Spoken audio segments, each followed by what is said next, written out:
Aujourd'hui, dans notre émission Sénégal Jacques Kanam, nous avons l'immense honneur de recevoir Obrinek, qui est responsable du développement d'Afrique Perspective en France. Obrinek. Bonjour. Bonjour. Merci d'être là. Alors, vous, qu'est-ce que vous faites exactement? Alors, moi, je m'occupe du développement du magazine. Donc, ça va se faire incessamment sous peu. Du développement du magazine, donc ici, mais surtout en France et en Europe. Alors, vu d'Europe, vu de France, qu'est-ce qu'il faut faire pour que le continent africain se tire d'affaire?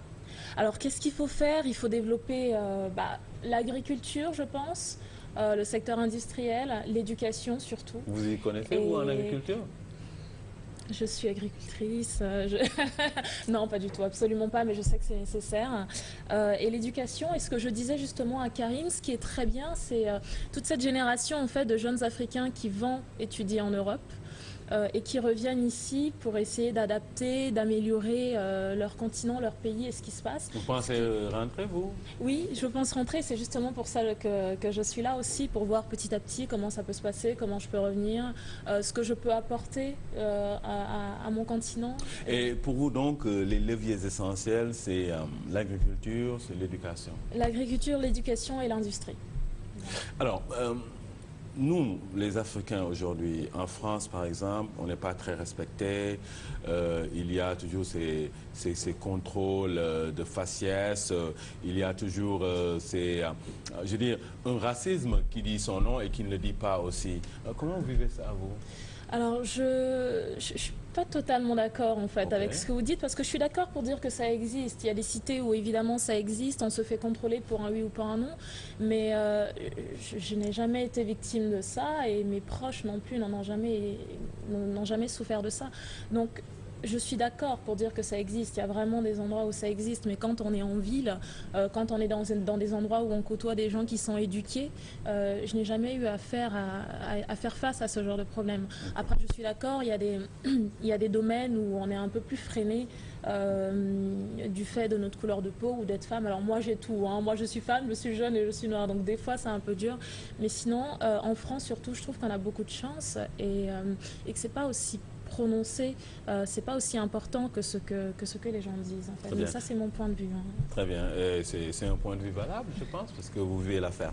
Alors est-ce que aujourd'hui vous n'êtes pas afro-pessimiste, c'est pour ça que vous voulez revenir en Afrique, mais est-ce que vous avez l'impression que l'Afrique est bien gérée par ses dirigeants? Waouh, est-ce que j'ai l'impression que l'Afrique est bien gérée par ses dirigeants? Je vous avoue que c'est difficile pour moi comme question. Ah, mais attends, je ne suis pas pour poser des questions faciles.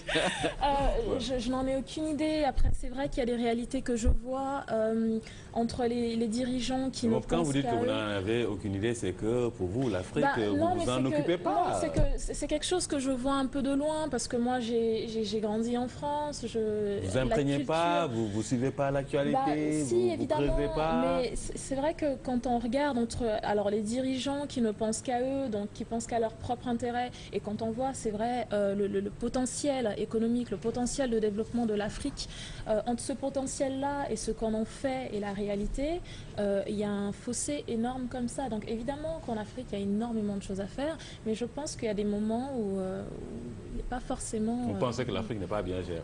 C'est pas ce que je dis.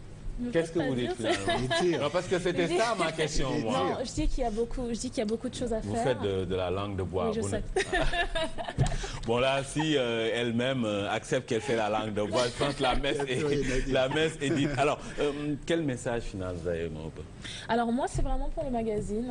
Le message final, c'est justement ce que disait Karim, c'est que dans le magazine, on parle beaucoup de politique en ce moment, mais on va aussi y rajouter un peu de culture, on va parler de musique, on va parler de plus que ne parler que de politique. Et puis voilà. Et puis donc nous, pour le magazine ici à Sénégal Jacques Kanam, nous, ce qui nous intéresse, c'est comment faire du Sénégal un pays développé. Et là, nous sommes intéressés par... je pense que vous aurez plein de réponses dans le magazine. Ah ouais. Quand il sera mensuel, vous aurez plein de réponses dans le magazine. Non, moi je ne suis pas d'accord que vous nous donniez à nous des réponses. Nous devrions nous proposer des réponses, je pense. Bien sûr. Ok, et nos réponses ont... Oui, alors il me semble qu'on va avoir une rubrique en fait. On est en train de voir vraiment comment on va développer le magazine et on va avoir de plus en plus de rubriques où on prend en compte la vie des Sénégalais. Alors bon vent à Afrique Perspective et nous espérons que ces perspectives vont dessiner des lendemains qui chantent. Et nous remercions Maube d'être passé ici et c'est quand vous voulez. Avec grand plaisir.